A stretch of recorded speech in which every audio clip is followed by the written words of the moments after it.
સીતારામ માં સીતારામ સીતારામ બાજોટ વિશે સમજાવો.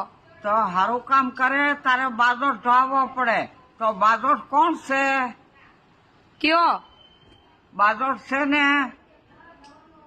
શંકર ભગવાનનો દીકરો છે.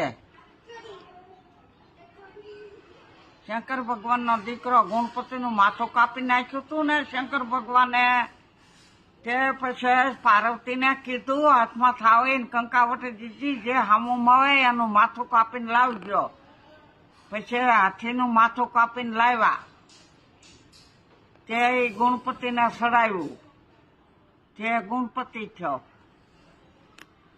પછી હાથણી કે સમજે, હાથણી કે તમારા બસાનો તમે ઉદ્ધાર કર્યો ને મારું બસું ગોંદરે સફળે તો એનું શું કરવું?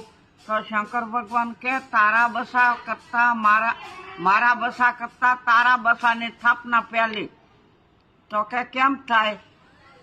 તે માથું તો કાપી લીધું હતું, પછી હાથીના બસાના 4 પગ જ રહ્યા હતા ને એનો બાજોટ ઢાળીએ તારે ગણપતિને બેહારીએ ને.